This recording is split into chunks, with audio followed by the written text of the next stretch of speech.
My boyfriend didn't just have a startup idea. He had a religion, and I was the one paying the tithes. My name is Madison Clark. I'm 32, I live in Austin, Texas, and for 3 years I dated a man who used the word founder the way other guys use soulmate, as a spell, as an excuse, as a way to get everything without actually giving anything back. This is the story of how I paid for his dream, how that dream turned out to be a very expensive delusion, and how I turned his precious startup idea into a cautionary case study for women like me. 1. How I fell for a visionary.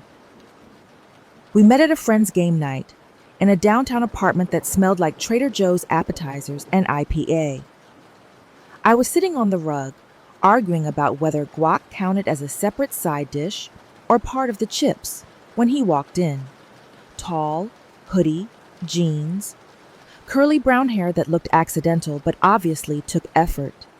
He carried a six-pack of some microbrew I'd never heard of and a laptop bag, which should have been my first clue. "Sorry I'm late," he said. "Pitch deck emergency." It was like throwing chum in the water. Every guy at the table rolled their eyes, but every girl, including me, glanced up. "Pitch deck for what?" I asked. He smiled, not cocky, but like we already had an inside joke I hadn't heard yet. "It's a transportation tech startup," he said.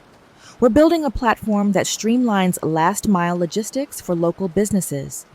Think Uber Eats meets UPS, but smarter." I didn't understand half of that, but his eyes lit up in this almost boyish way. He talked with his hands, like the idea was too big to fit in his chest and was leaking out through his fingertips. I was a senior project manager for a health insurance company. My job was Gantt charts, compliance checklists, and meetings that could have been emails. His world sounded like neon and caffeine and possibility. We ended up in the kitchen over the spinach artichoke dip, talking about Austin traffic, how much we both hated those electric scooters blocking sidewalks, how he worked from coffee shops and co-working spaces because offices kill creativity. "What do you do?" he asked. I hesitated. "I wrangle chaos for a health insurance company." He laughed. "You mean you probably keep a bunch of executives from setting the place on fire?" "Something like that," I said. By the end of the night, we'd exchanged numbers. His name was Lucas Hayes. He texted me before I got home. "Love talking with you tonight. I feel like you get it." I stared at the message for a solid minute. I didn't know what it was exactly, but the way he wrote it made me want to. 2. The startup fantasy phase. The first 6 months were intoxicating. Our dates were very Austin millennial. Food trucks, outdoor movies, taco stands with lines down the block. He always knew the newest coffee shop with oat milk and neon signs, or the bar with the best live band on Thursday nights. He carried his laptop everywhere. At first, it felt romantic, like I was dating someone on the verge of greatness. He'd slide his MacBook open between us at a cafe on South Congress and say, "Can I show you something?" And suddenly I'd be looking at an app prototype in Figma, colorful charts in Google Slides, or a Notion board full of feature ideas. One night, at a rooftop bar overlooking downtown, he pulled up what he called the vision deck. "Picture this," he said. "You run a local bakery. You've got amazing stuff, but you can't afford your own delivery drivers. On our platform, you hit a button, a drone or gig courier shows up, optimized for your route, your neighborhood, your timing. You feed more people, you make more money, small businesses win." He looked at me like he just handed me a newborn. "That's actually cool," I said honestly. "What's it called?" "GridGo," he said proudly. Working title. I bought the domain for 9 years. That's how serious I am. He told me he'd left a soul-sucking corporate job 2 years earlier to build GridGo. He said things like, "I'd rather eat ramen for 5 years and own my freedom than sit in a cubicle making someone else rich. I'd never quit anything in my life. I'd gone from high school to college to my job in a straight, careful line. I had a 401k, a Roth IRA, and a credit score that made loan officers smile. Part of me envied his willingness to jump without a safety net. And he wasn't just talking. At least, that's how it seemed then.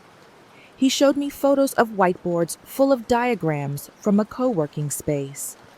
He forwarded emails with subject lines like potential partnership and interested, let's chat.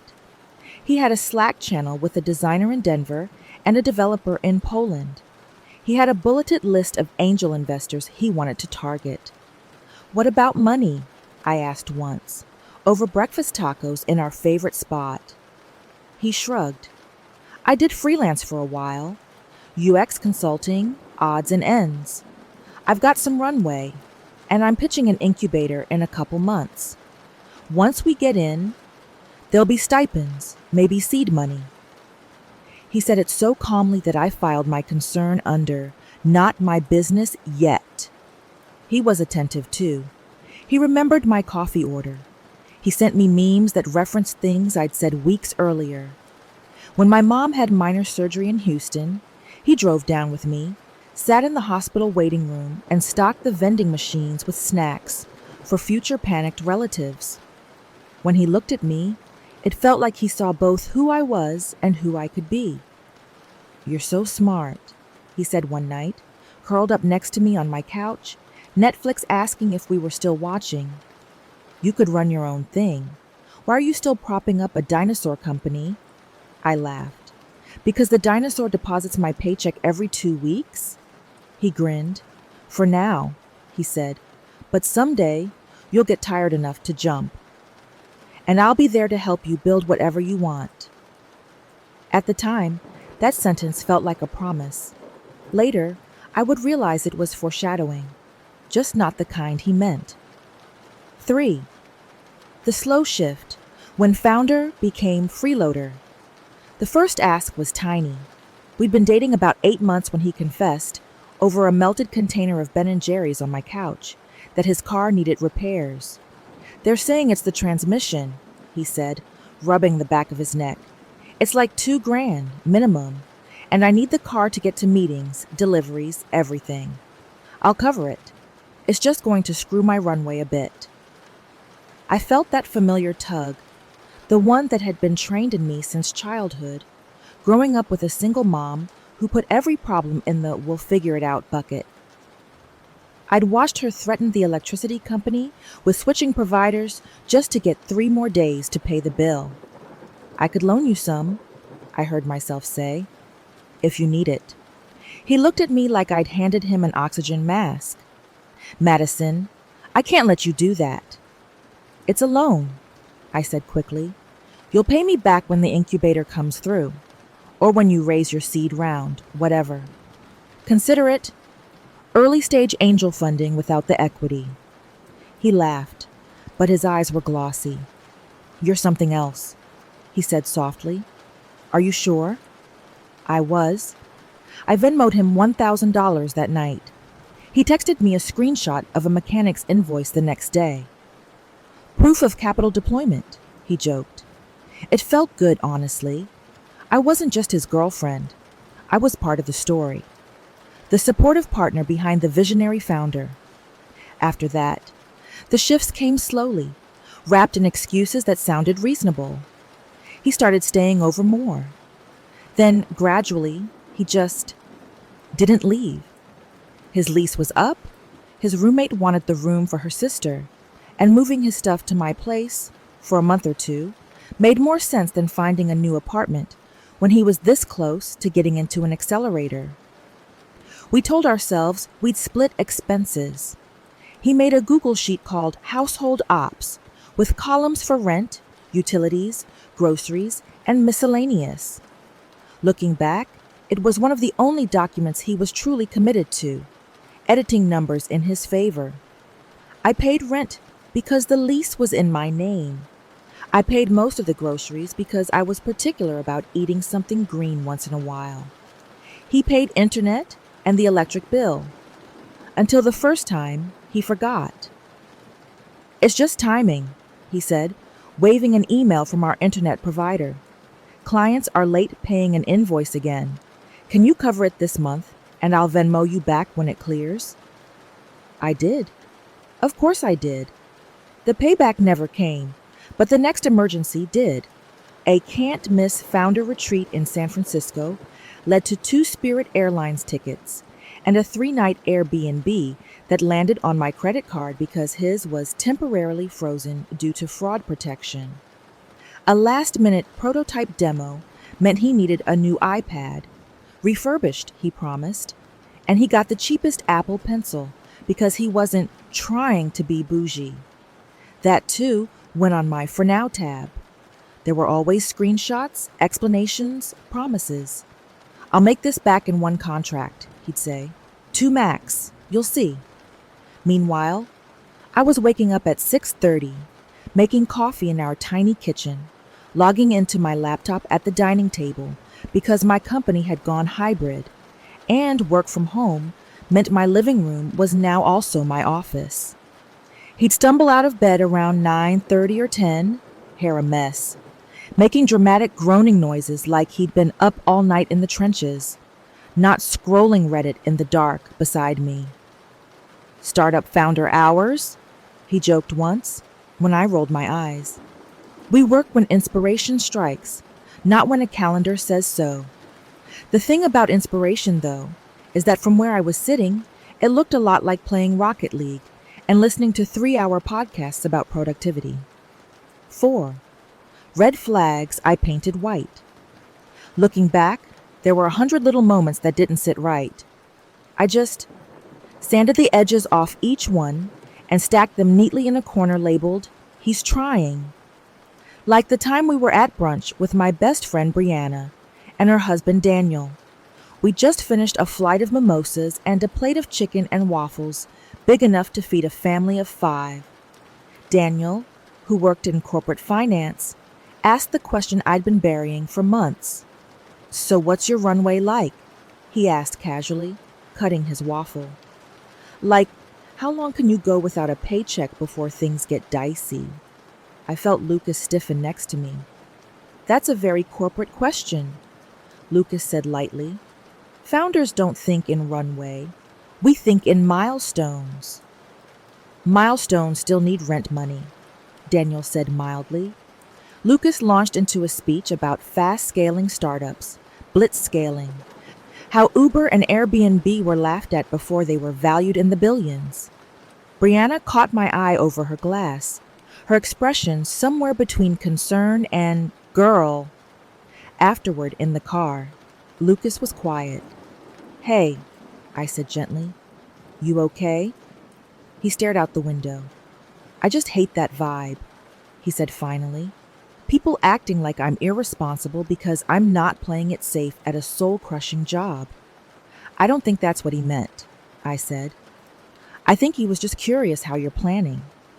He snapped his head toward me. "You agree with him, don't you?" I swallowed. "I don't know if I agree. I just worry sometimes. About you? About us?" His face crumpled in this wounded way that hit every guilt button I had. "Wow," he said quietly. "I thought you, of all people, believed in me."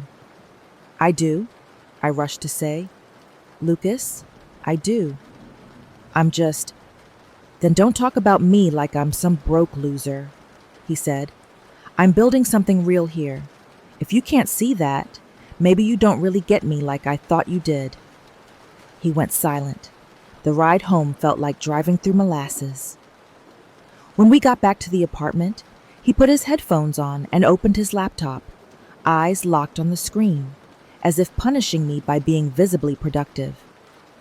I made dinner alone, the narrative in my head already turning on me. "You sounded like his parents. You know how they talk down to him. You don't want to be another person who doesn't get it. You can afford to help. Why are you being stingy?" The next day, he kissed my forehead and apologized. "I was stressed," he said. "I know you're in my corner." I just get triggered when people talk about money like I'm failing. We're a team, I said, meaning it. We'll figure it out. Exactly, he said. And when GridGo blows up, I'm going to make sure you never have to answer another team's call as long as you live. He made it sound sweet, like a fairy tale, instead of what it really was, the promise of future fantasy payment for present day, very real support. 5. The breaking point. The crash didn't happen all at once. It was more like a slow leak that finally hissed loud enough for me to hear over the sound of my own denial. It started with my credit card bill. I opened my email one morning before work and saw the balance, $7,842.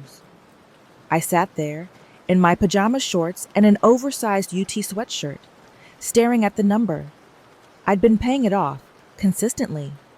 I wasn't a swipe and hope person. How had it jumped that high? I opened the statement and scrolled. Airbnb in San Francisco, Spirit flight, 2 iPads installments, multiple runs to HEB where the groceries were half energy drinks and fancy coffee beans, a Founders Summit ticket, Uber rides late at night when he had to network, a co-working membership that auto-renewed because he forgot to cancel before the free trial ended, and then, nestled in between, $300 at Best Buy. What's that? I muttered. When I asked him later, he barely looked up. Oh, that, he said. I told you. It was for a new monitor. My old one was flickering. It's impossible to code on a flickering screen. You did not tell me, I said slowly. Lucas, my card is almost $8,000 right now. He waved a hand. Babe, it's fine. I'll start throwing half my freelance checks at it once this sprint is done. That's what you said last month, I said. He frowned. Why are you coming at me like this?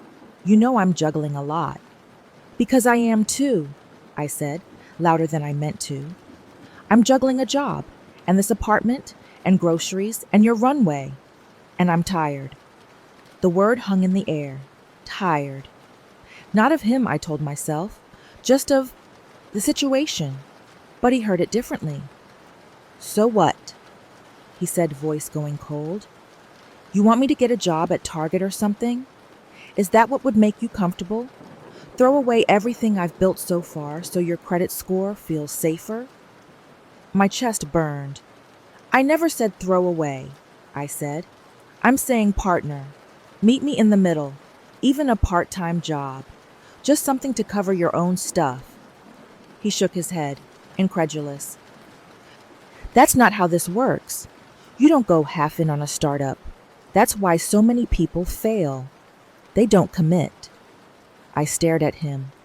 You've been committing for 3 years, Lucas. Where is anything? Where's the MVP? Where's the paying client? He looked like I'd slapped him. For a second, guilt rushed in. Then a bolt of anger cut straight through it. He stood up, paced to the kitchen, then back. You know what? He said. This right here? This is why I don't show you everything. Because you don't understand early stage. You only understand deliverables and timelines. You think you're the boss of everything, including my dream. My cheeks burned. I pay for internet so you can brainstorm on Reddit, I snapped. I pay for snacks for your work sessions that are just you and your buddies talking about how you're all going to be millionaires someday. I'm not trying to be your boss, Lucas. I'm trying not to drown. We both froze. He broke eye contact first. I need to clear my head, he said, grabbing his keys. I'll be at Brew Lab. The door slammed behind him. I sank onto the couch, heart pounding, my eyes blurred. I pressed my palms into them until I saw little fireworks of pressure. I didn't want to be this person. I didn't want to be the nagging girlfriend who didn't believe. I wanted to be the supportive partner behind the scenes in his future TED Talk. But the numbers were no longer theoretical. They were right there in my bank app, blinking at me. Rent due in 5 days. Credit card minimum higher than my car payment. Savings dipping below the I sleep at night line. I opened a blank note on my phone and did something I should have done months ago. I made a list. What I pay for. Rent, $1,850 a month. Groceries, $600 a month. Utilities, last 3 months, $120 a month. Internet, covered 1 month, never paid back, $70. His car repair, loan, $1,000. SF trip, about needing $200. iPad Plus pen, $500-ish. Founder Summit ticket, $350. Co-working renewal, $250. Random Ubers for networking. Warrant. Coffee shop tabs. I'll grab next time. Cool. By the time I finished, the total, roughly, because I didn't even count everything, was over $8,000. $8,000. You could buy a used car with that. You could put a down payment on a house in some parts of the country. You could wipe out a chunk of student loans. You could, I don't know, go on vacation that didn't involve being his unpaid travel agent. Instead, I had funded a very elaborate, very fragile identity. Founder. And what did I have? An exhausted nervous system and an intimate knowledge of the WeWork coffee machine schedule. Something in me shifted that day. Not loud, not dramatic, just a click, like a gear finally sliding into place. 6. The seed of a different idea. The first person I told the truth to was my therapist. Her name was Dr. Patel. I started seeing her after my dad died, mostly to untangle grief and the way I kept throwing myself into work to avoid feeling anything. Now I sat on her gray couch, tissues already pulled from the box on the side table as I poured everything out. And I feel like if I stop helping, I'm the villain, I said, my voice thick. Like I'll be the one who ruined his shot at something big. She tilted her head. Why? Because that's what he says, I admitted. Not in those words. But he'll say things like, nobody else believes in this like you do. Or, if you weren't here, I don't know how I'd survive this stage. And it sounds romantic, but it also traps me. We sat with that word, trap. Madison, she said gently, what would you call it if a founder took money from an investor and then never showed a product, never gave updates, and got angry when the investor asked questions? I let out a humorless laugh. A scam. And what are you doing every time you pay for something with the promise that someday he'll make it up to you? She asked. The words scraped down my spine. Investing, I said. Stupidly. Is it stupid? She said softly. Or is it unprotected? Unboundaried? I stared at her. Is there a nicer word than stupid? I asked. She smiled. Naive, hopeful, conditioned. A tear slid down my face. I was raised by a woman who would give the last $20 in her wallet to her sister, I said. I watched her bail people out constantly.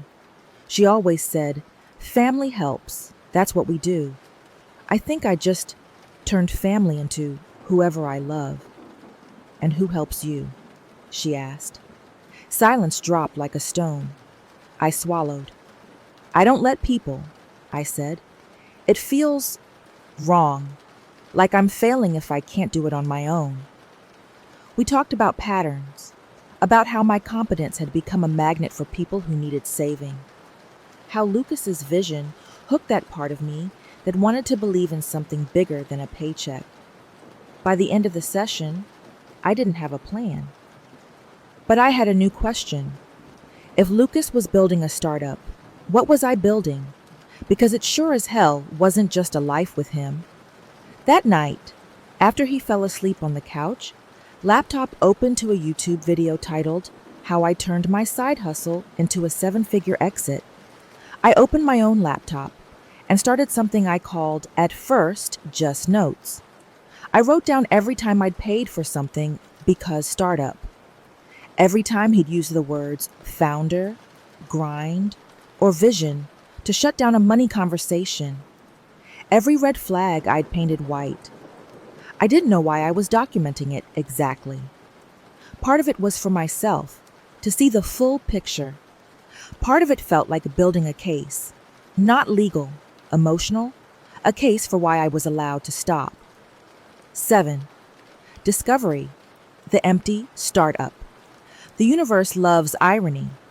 3 weeks after my credit card meltdown, Lucas got an email from the major accelerator he'd been talking about for months.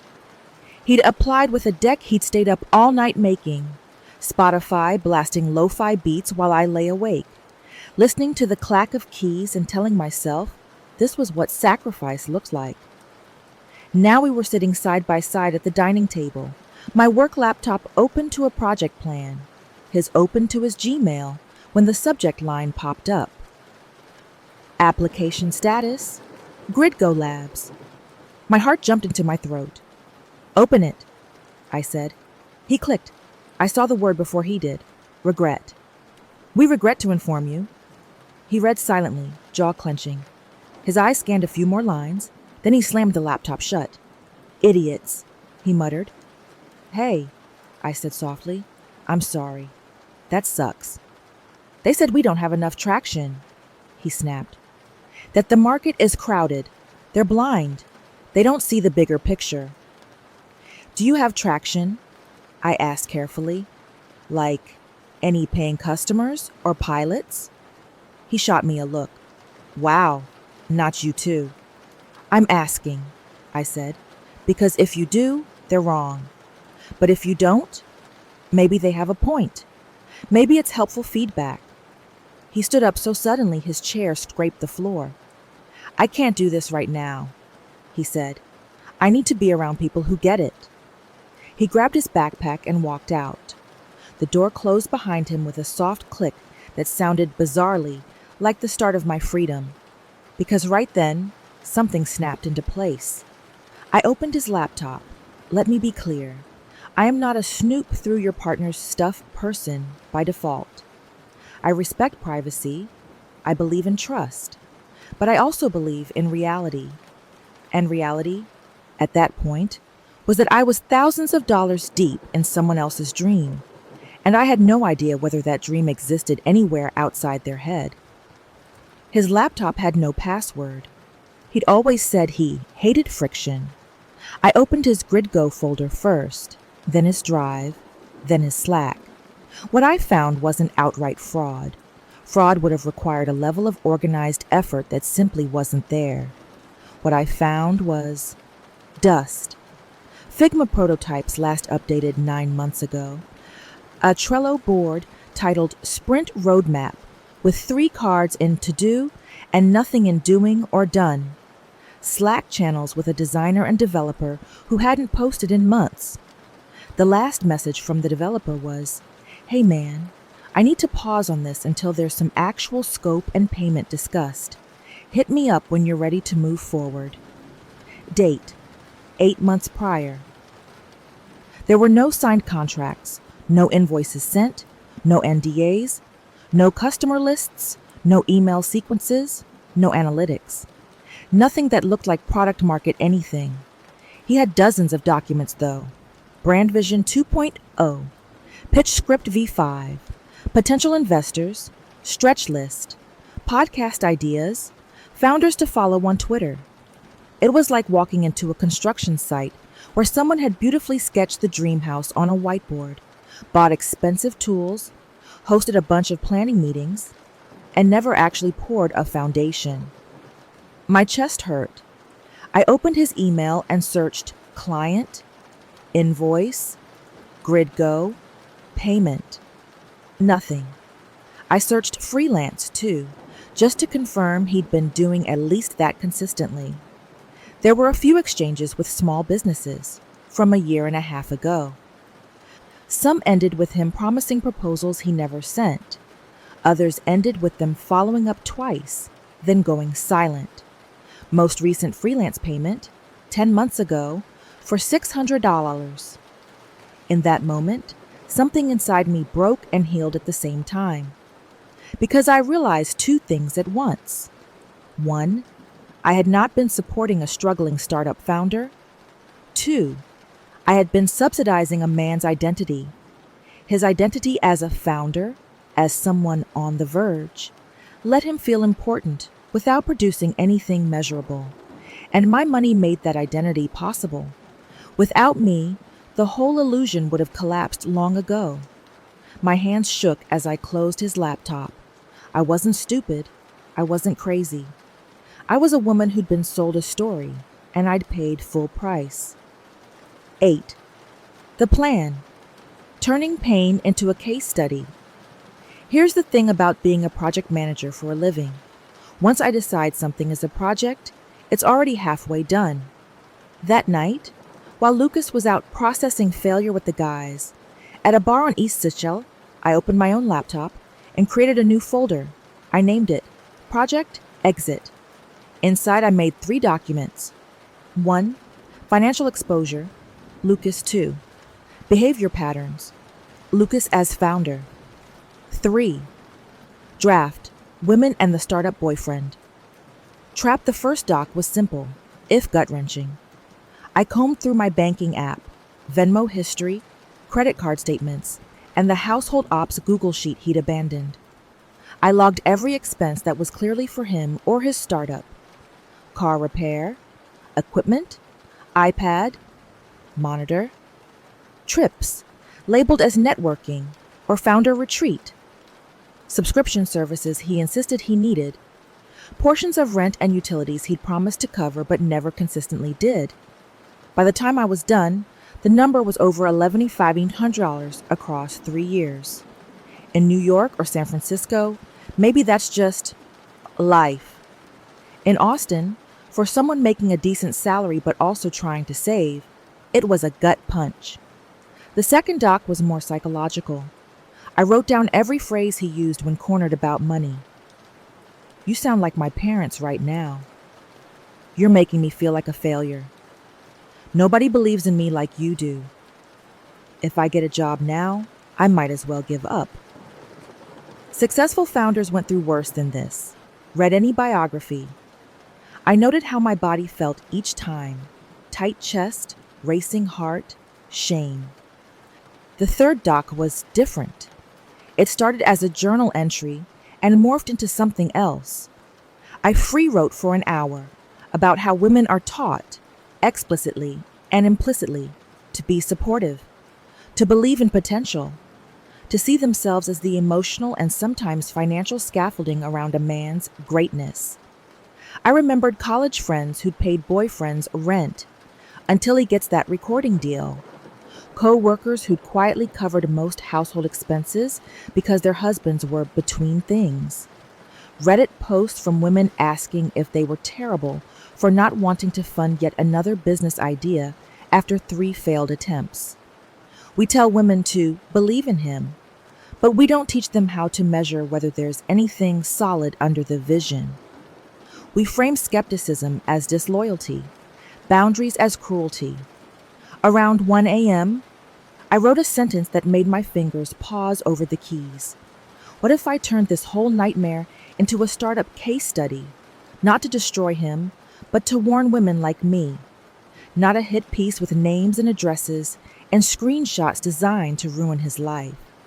A pattern breakdown, a red flag map, here's how the trap is built so you can see it before you step into it.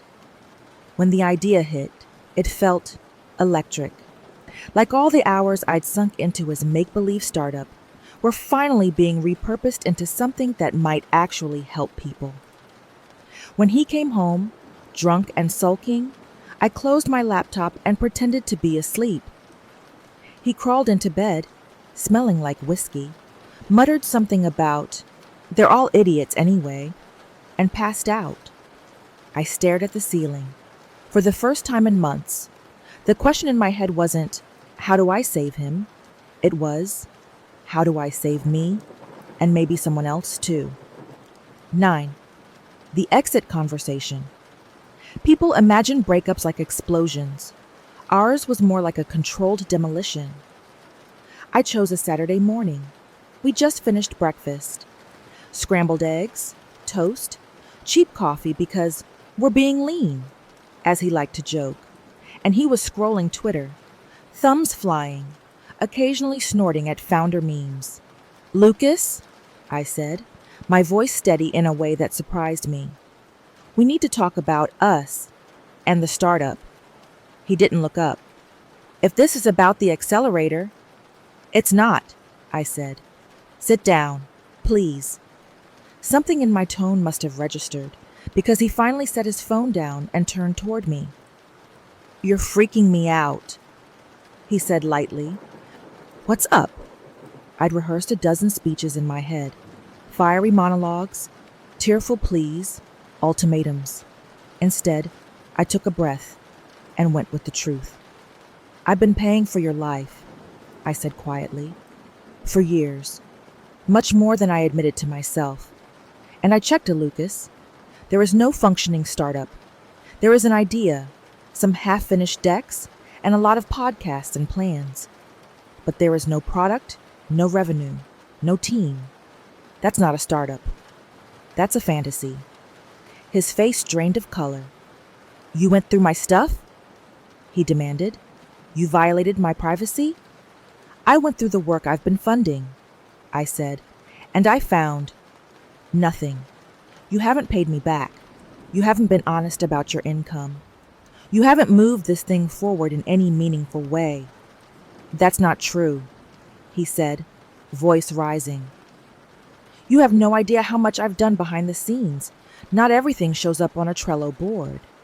"Then show me," I said. "Show me the code. Show me the contracts. Show me literally any concrete evidence that this is more than branding and vibes." He opened his mouth, closed it. His eyes shone with anger. "You sound just like them," he said. "My dad, my exes, every small mind who couldn't see the vision. I thought you were different." That used to be my kryptonite. It did nothing now. "I'm done being your runway," I said. "I'm asking you to either get a real job and contribute, or what?" he snapped. "Or move out," I said. Silence. He stared at me like I'd suddenly started speaking Russian. "You're kidding," he said finally. "I'm not," I said. "I have spreadsheets, Lucas. I put over $11,000 into this." "Into you." "I can't keep doing it. I'm not your investor, and even if I were, I'd be a very angry one. This isn't sustainable. It's not even fair." His jaw clenched. "So you're throwing me out because my company hit a rough patch? Do you hear how shallow that sounds?" "It's not a rough patch," I said gently. "It's 3 years of you hiding behind the word founder while I hold everything else up. If you want to build GridGo, fine. But you need to fund it yourself, not with my rent money." His eyes filled with tears, which almost got me. That familiar pang of, "You're being too harsh." Then I remembered my credit card balance. "I can't believe you're doing this," he whispered. "After everything." "After everything," I echoed. "Exactly. I'm not kicking you out today. I'm not that cruel. You have 30 days. After that, I need you and your stuff out of this apartment. We can figure out a payment plan if you want to repay anything. If not," I shrugged. "I'll count it as a very expensive lesson." There was a long stretch where he just stared at me. Then he laughed, a short, bitter bark. "You know what?" he said. "You'll regret this. When this thing blows up, when I'm up there on a stage talking about the people who doubted me, you'll wish you stayed." I nodded. "Maybe," I said, "but I'd rather regret not funding your dream than regret abandoning myself." He stormed out, grabbing his keys and his laptop. I listened to the door slam, my heartbeat pounding in my ears. Then I let out a shaky breath and whispered to the empty apartment, "Okay. Step 1, done." I opened my laptop and moved the Women and the Startup Boyfriend Trap doc from journaling to a new folder called Founder Fantasy, a Case Study. 10.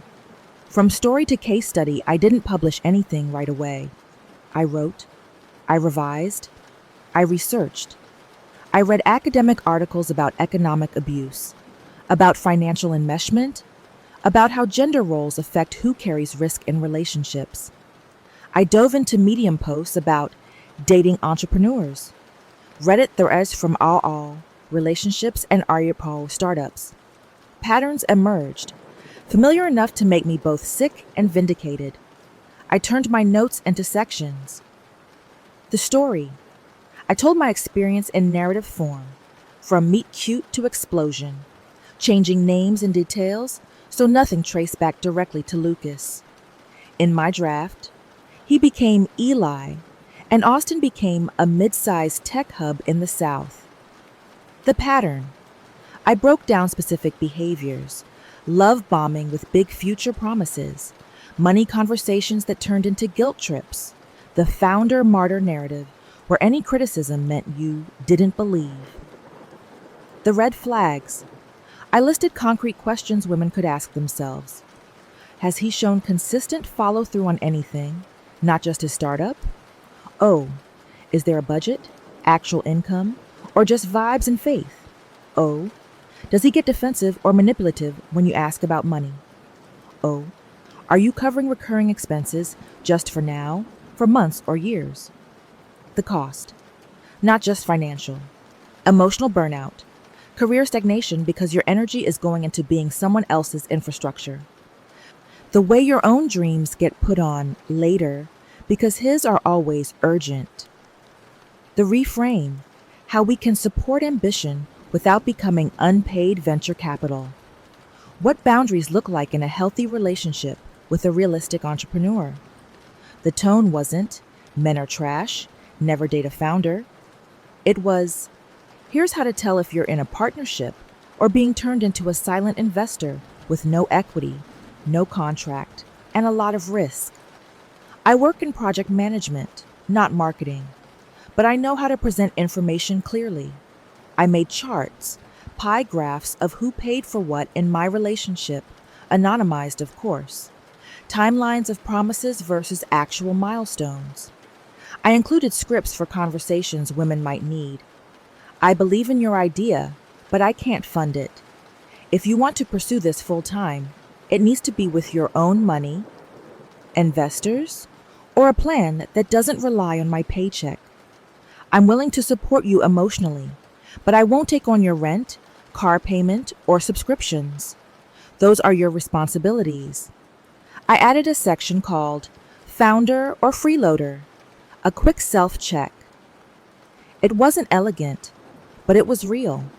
When I finally felt the piece was ready, I pitched it to a small feminist business blog I followed, one that often published anonymous essays. I sent it under a pen name with a subject line that felt like a dare. Essay submission. I was my boyfriend's Series A. I expected to wait weeks or hear nothing at all. They wrote back in 2 days. We'd love to run this, the editor said. It's powerful and painfully relatable. We can keep your identity completely anonymous. We'd also like to pull out your founder or freeloader checklist as a separate graphic, if you're comfortable. When the essay went live, I was at my desk on a Tuesday, halfway through a mind-numbing meeting about quarterly targets. My phone buzzed once, twice, then began lighting up like a Christmas tree. Brianna, is this you? She sent a link. I clicked. There it was, my story, under the title, When I'm Building a Startup Actually Means You're Funding My Life. They'd added a subtitle, How I Mistook Financial Exploitation for Ambition, and How You Can Spot the Difference. Seeing my words laid out in that font, on a real site with real readers, made my stomach flip. I scrolled. They'd bolded a line I'd written late one night, with tears on my keyboard. I thought I was standing behind him while he built something. In reality, I was the thing being built on. The comments started trickling in. Then they turned into a flood. 11. The fallout and the DMs. The internet is a strange place. Within 48 hours, the essay had been shared on Twitter, Instagram stories, and 2 private Facebook groups for women in tech and women in finance. The site's analytics, which the editor later shared with me, showed over 200,000 views in a week. Women slid into the anonymous contact form and sent the editor messages that were forwarded to me. I thought I was alone. I put my ex through 2 failed business ideas. I'm still paying off the credit card debt. I'm currently in this. Reading this made me want to vomit. I'm forwarding this to my therapist. I'm engaged to a founder, and I'm the one with the stable job. This gave me language to have a conversation I've been avoiding. There was anger, too. I hate that we are conditioned to be supportive at our own expense. I wish someone had shown me this at 25. I wouldn't have wasted my 20s raising a 30-year-old. Meanwhile, my own life was shifting. Lucas, or Eli in the article, had no idea the piece was about him, as far as I know.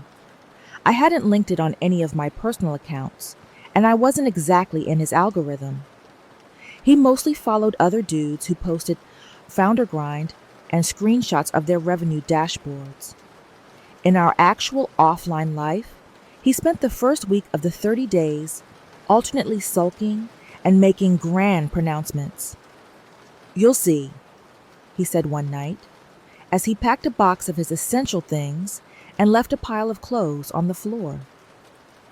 People have been betting against visionaries forever. It's textbook.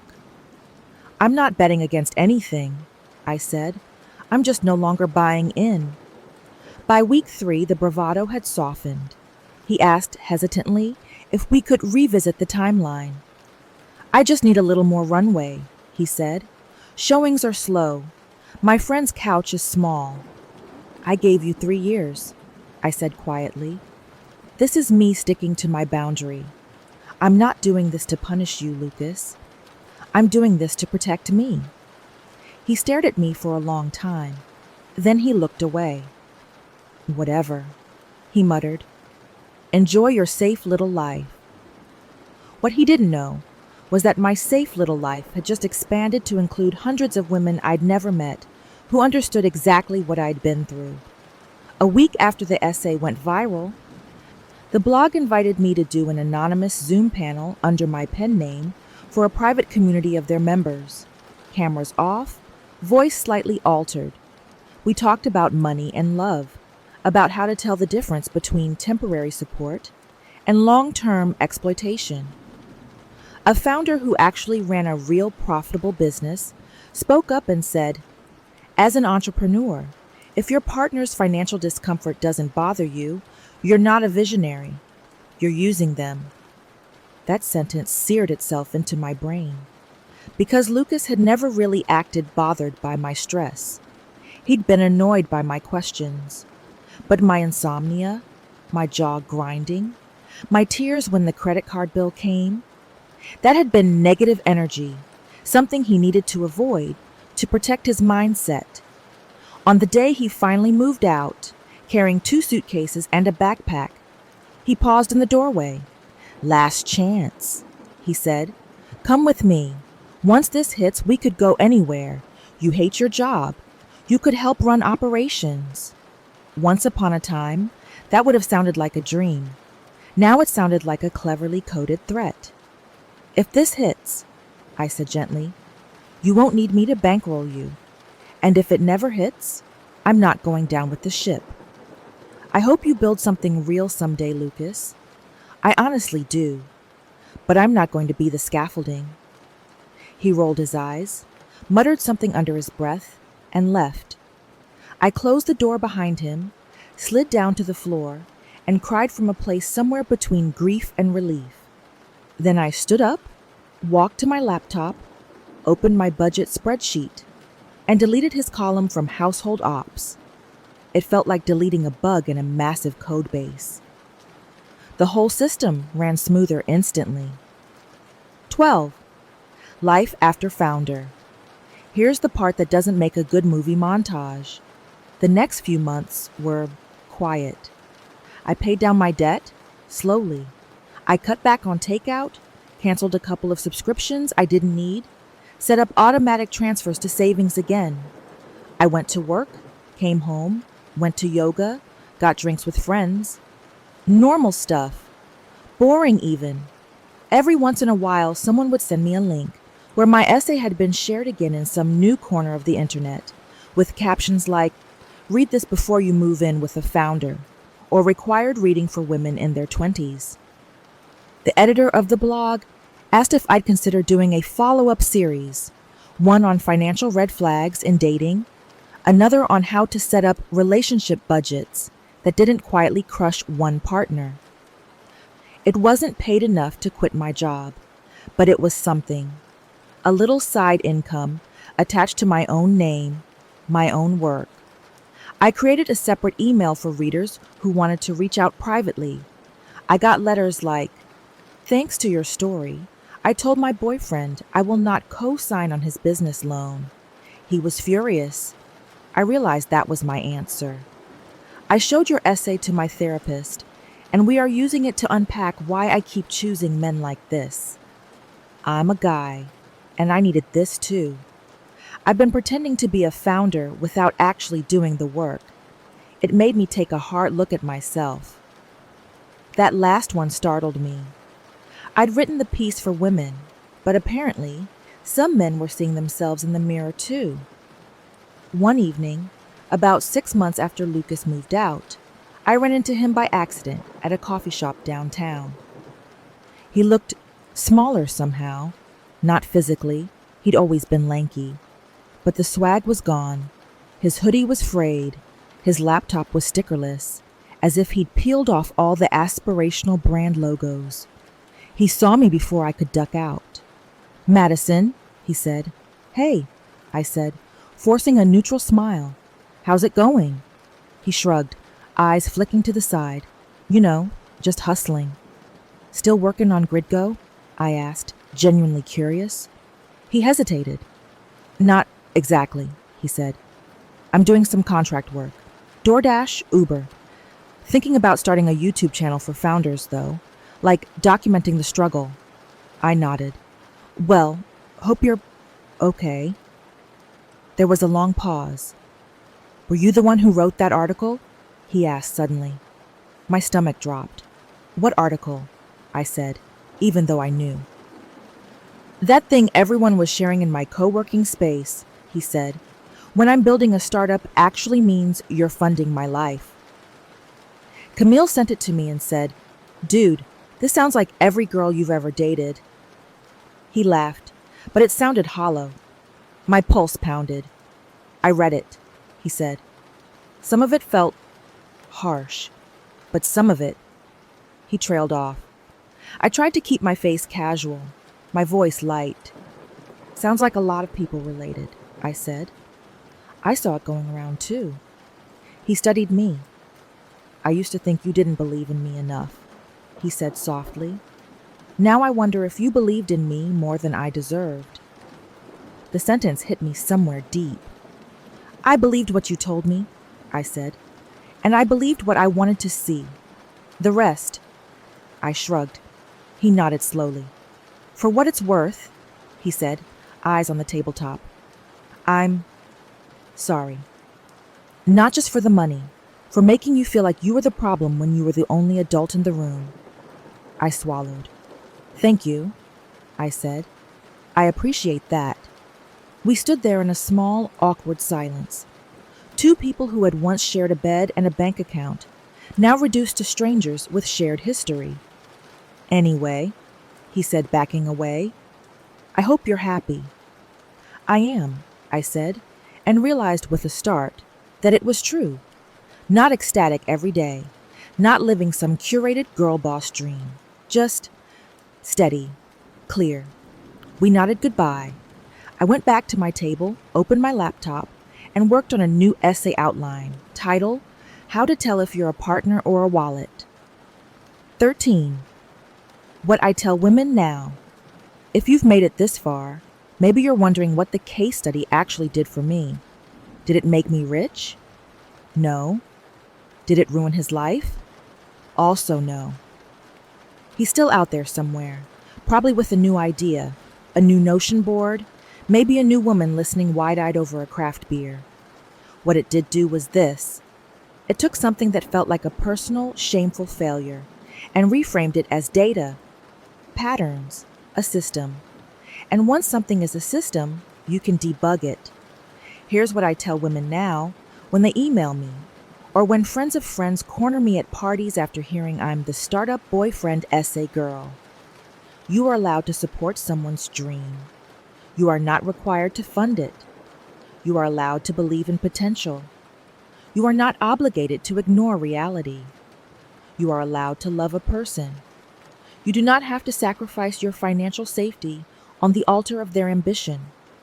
Ask questions. Real ones. Can you show me what you've built so far? What's your income plan for the next 6 months? How much of our shared expenses are you able to cover consistently? If this doesn't work in a year, what's your backup plan? Watch not just how they answer, but how they react to the questions themselves. Does he get defensive, guilty, accusatory? Or does he say, "That's fair," and actually show you?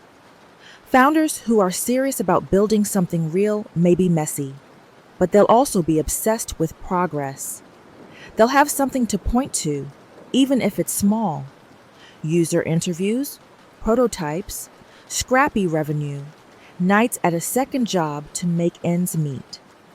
People who are in love with the idea of being founders, but not with the work, will have vibes. They'll have stories. They'll have long speeches about how misunderstood they are. But they won't have much in the way of receipts. And if you've already found yourself in deep, emotionally, financially, know this. You are allowed to stop. You don't need permission. You don't need them to say, "Okay, you can leave now."